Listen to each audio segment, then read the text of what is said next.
అందరికీ నమస్కారం అండి.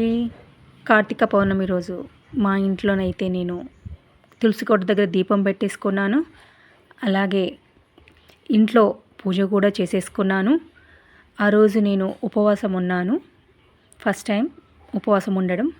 మా ఇంటికి దగ్గరలో ఉన్న శివాలయానికైతే మేము కుటుంబ సభ్యులతో వెళ్ళాము. అక్కడికి వెళ్ళి 365 ఒత్తుల దీపాన్నైతే వెలిగించాము. చాలా హ్యాపీగా అనిపించింది, ప్రశాంతంగా అనిపించింది. శివుడు మెచ్చిన మాసం కార్తీక మాసం. శివయ్యకి ఇష్టమైన మాసం కదండి కార్తీక మాసం.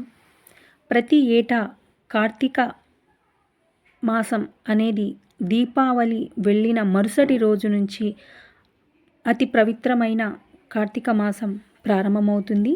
ఈ మాసంలో భక్తులంతా నిత్యం బోలాశంకరుని నామాన్ని స్మరిస్తూ ఉంటారు.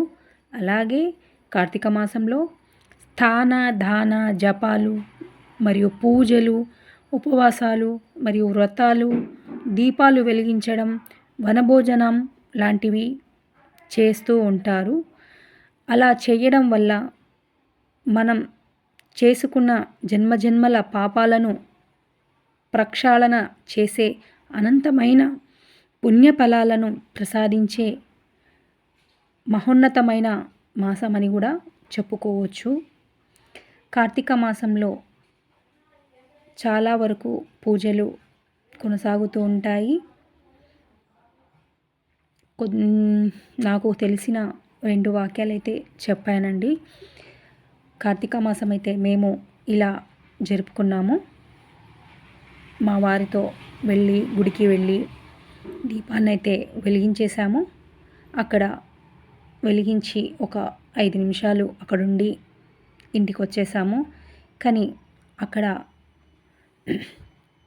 దీపాలంతా పెడుతూ ఉంటే చాలా సంతోషంగా అనిపించింది.